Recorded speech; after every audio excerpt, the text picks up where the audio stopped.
میری تقریر کا موضوع ہے ہم نے تخریب سے خود اپنے نشے مند پھونکے۔ صدر علی وقار، سوچتا ہوں پرندے کیوں نہیں آتے، کنکر کیوں نہیں گراتے، دیکھتا ہوں بندوق اٹھتی ہے، گولی چلتی ہے، چلانے والے کی آواز آتی ہے لا الہ الا اللہ، گولی جسم کے آر پار ہوتی ہے تو مرنے والے کے منہ سے صدا آتی ہے لا الہ الا اللہ، پرندے کیوں نہیں آتے، کنکر کیوں نہیں گراتے۔ صدر علی وقار جب قاتل بھی مسلمان، مقتول بھی مسلمان، قاتل کا بھی وہی نعرہ جو مقتول کا نعرہ، قاتل کا بھی وہی کعبہ جو مقتول کا کعبہ، قاتل کا بھی وہی رب جو مقتول کا رب، قاتل کہلائے غازی اور مقتول شہید، تو پھر پرندے کس کی مدد کو آئیں، قاتل کی یا مقتول کی، کنکر کس پہ گرائیں، قاتل پہ یا مقتول پہ، تخریب کار پہ یا تخریب گزیدہ پہ۔ ہاں صدر علی وقار، اسی لیے پرندے نہیں آتے، کنکر نہیں گراتے، اور مفلس شہر کو دھنوان سے ڈر لگتا ہے پر نہ دھنوان کو رحمان سے ڈر لگتا ہے۔ اب کہاں ایثار و اخوت کو مدینے جیسی، اب تو مسلم کو مسلمان سے ڈر لگتا ہے، اب تو مسلم کو مسلمان سے ڈر لگتا ہے۔ صدر علی وقار جی تو چاہتا تھا کہ کشمیر، فلسطین، چیچنیا، بوسنیا، افغانستان، لہو لاشیں، کٹے پھٹے انسان اور خون میں رنگی تارکول کی سڑکوں کی بات کرتا، مگر صدر علی وقار آج اس مباحثے کے قواعد و ضوابط کے مطابق میرے پاس بولنے کے لیے 5 سے 7 منٹ ہیں، اور 5 سے 7 منٹ میں تو اپنوں کے لگائے ہوئے زخم دکھانا مشکل ہے، اوروں کے قصے کیا چھوڑوں۔ ذی وقار، میرا موضوع ہم نے تخریب سے خود اپنے نشے مند پھونکے۔ زیر بحث قرارداد میں موجود لفظ ہم سے میری مراد میں، آپ، اس ایوان میں موجود ہر شخص، اور نشے مند سے مراد اسلامی جمہوریہ پاکستان ہے۔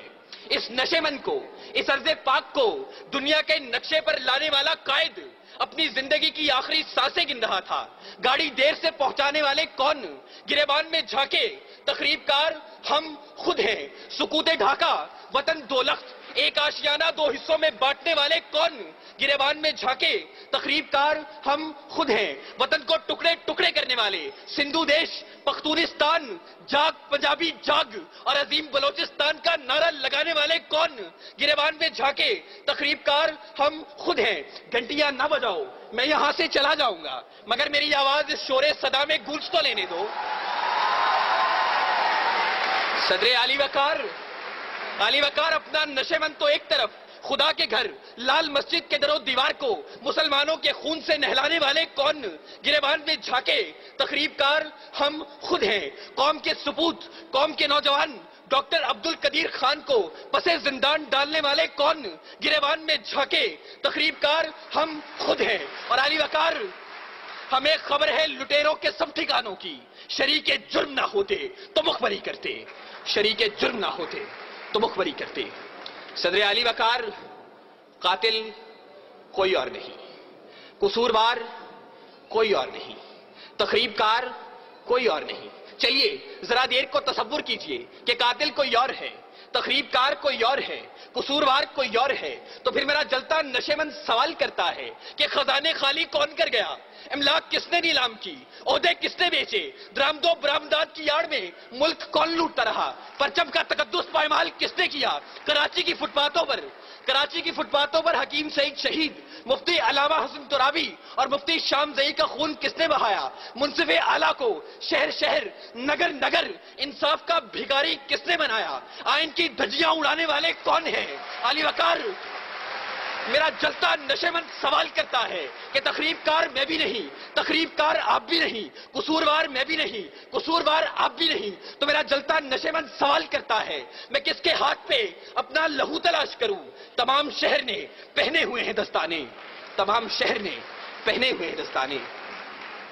صدر علی وقار، قاتل کوئی اور نہیں، قصوروار کوئی اور نہیں، تخریب کار کوئی اور نہیں۔ صدر علی وقار، اپنی ہی تخریب کاریوں سے، اپنے ہی نشے مند جلانے کی یہ داستانیں میں کیا رقم کروں گا۔ اس موضوع پر بات کرنا تھی تو اے کاش کہ آپ ایک دعوت نامہ اس بوڑھے باپ کو بھیج دیتے کہ جس نے اپنی آنکھوں کے سامنے اپنے جوان بیٹے کو لال مسجد میں تیزاب سے جلتے دیکھا۔ اے کاش کہ آپ ایک دعوت نامہ اس سہاگن کو بھیج دیتے کہ جس کا سہاگ میرٹ ہوٹل کے دھماکے میں اجڑ گیا۔ اے کاش کہ آپ ایک دعوت نامہ FIA کی بلڈنگ میں ہلاک ہونے والے رفیق خان کی اس بیٹی کو بھیج دیتے کہ جو اب بھی منتظر ہے کہ بابا چوڑیاں کب لائیں گے، بابا چوڑیاں کب لائیں گے۔ علی وقار اے کاش کہ آپ ایک دعوت نامہ سوات کے ان معصوم بچوں کو بھیج دیتے کہ جو ملبے کے ڈھیر تلے اپنی کتابیں تلاش کرتے ہیں، اپنی کرسیاں تلاش کرتے ہیں، اپنے بینچ تلاشتے ہیں، وہ یہاں آتے، نالا و شیون بلند کرتے اور بتاتے کہ تخریب کار کوئی اور نہیں۔ وہ آتے گریہ زاری کرتے اور بتاتے کہ تخریب کار کوئی اور نہیں۔ آہو بکا کرتے اور بتاتے